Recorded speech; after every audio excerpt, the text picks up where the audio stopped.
ప్రభునందు ప్రియులారా, మీ అందరికీ ప్రభువైన యేసుక్రీస్తు నామమున శుభములు. సామెత ముత్యాలు అనే కార్యక్రమానికి మరోసారి మిమ్మల్ని అందరినీ ప్రేమతో ఆహ్వానించుచున్నాను. నేటి ధ్యానం కొరకు సామెతల గ్రంథము 4వ అధ్యాయం 23వ వచనాన్ని చదువుకుందాం. నీ హృదయములో నుండి జీవధారలు బయలుదేరును కాబట్టి అన్నిటికంటే ముఖ్యముగా నీ హృదయమును భద్రముగా కాపాడుకొనుము. మన దైనందిన జీవితాల్లో నిర్లక్ష్యము నష్టానికి దారితీస్తుంది. దేవునితో మన అనుదిన సహవాసంలో ప్రార్థనను, వాక్య పఠనమును, దైవ ధ్యానాన్ని లేక మందిరానికి వెళ్ళి ఆరాధనలో పాల్గొనటం వంటి కార్యక్రమాలను నిర్లక్ష్యం చేస్తే దేవునితో మన సంబంధం క్షీణిస్తుంది. ఆయన దీవెనలను అనుభవించలేం. డెట్రాయిట్ నగరంలో తన ఇల్లు ఎక్కడుందో తెలుసుకోలేకపోయిన ఒక వ్యక్తిని గురించి నేను చదివాను. అనేక సంవత్సరాల తర్వాత అతడు తన ఇంటికి వెళ్ళాడు. అయితే అక్కడ అతని ఇల్లు లేదు, ఖాళీ స్థలం కనిపించింది. అతడు పూర్తిగా గందరగోళానికి గురై తనకు సహాయం చేయవలసిందిగా ఒక దినపత్రిక వారిని అభ్యర్థించాడు. అప్పుడు ఆ పత్రికకు సంబంధించిన విలేకరి వచ్చి ఆ స్థలములో ఉండే ఇల్లు పోయిందని, ప్రస్తుతం ఆ స్థలానికి మరొకరు హక్కుదారుడుగా ఉన్నాడని చెప్పాడు.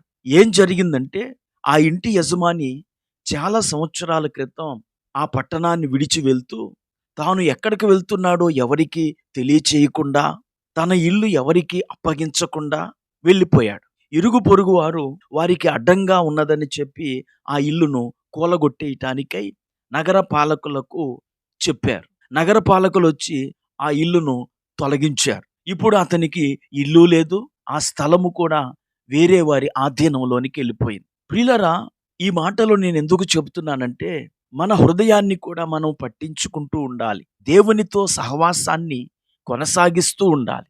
అలాగే భక్తిని కూడా నిర్లక్ష్యం చేయకూడదు. ఒకవేళ మనం అలా నిర్లక్ష్యం చేస్తే ఆ నిర్లక్ష్యం యొక్క ఖరీదు దేవునికి దూరమైపోవటమే. చదవబడిన లేఖన భాగంలో సొలొమోను భక్తుడు, నీ హృదయములో నుండి జీవధారలు బయలుదేరును కాబట్టి అన్నిటికంటే ముఖ్యముగా నీ హృదయమును భద్రముగా కాపాడుకొనుము అంటున్నాడు. అన్నిటికంటే ముఖ్యముగా అంటే మనకున్న ఆస్తుల కంటే, ఆరోగ్యము కంటే మన హృదయాన్ని చాలా భద్రంగా కాపాడుకోవాలి. మన హృదయములోనికి చెడు తలంపులు, చెడు ఆలోచనలు వచ్చి చేరుతూ ఉంటాయి. సామెతల గ్రంథం 24వ అధ్యాయంలో సోమరివాని చేను గురించి సొలొమోను ఇలా రాశాడు. సోమరివాని చేను నేను దాటిరాగా, తెలివిలేని వాని ద్రాక్ష తోట నేను దాటిరాగా, ఇదిగో దాని ఎందంతటా ముండ్ల తుప్పలు బలిసి ఉండెను, దూలగొండ్లు దాని కప్పి ఉండెను. పాడైపోయినటువంటి పొలం సోమరివాని పొలం. ప్రియులారా, ఈరోజు ఆ పొలం మన హృదయం కావచ్చు, మన భక్తి జీవితం కావచ్చు, లేదా మన కుటుంబం కావచ్చు. ఆదాము ఏదేను తోటను కాయిటలో నిర్లక్ష్యం వహించినందువల్లనే ఆ ఏదేను తోటను పోగొట్టుకున్నాడు. అనగా ఆ ఏదేను తోటలోనికి పాము రాకుండా కట్టడి చేయకుండా నిర్లక్ష్యం వహించాడు. చివరికి భారీ మూల్యం చెల్లించాడు, తోటలో నుండి వెళ్ళగొట్టబడ్డాడు. నూతన సంవత్సరం సమీపిస్తున్న ఈ సమయంలో దేవునితో మీకు గల సంబంధాలను పునరుద్ధరించుకోనండి.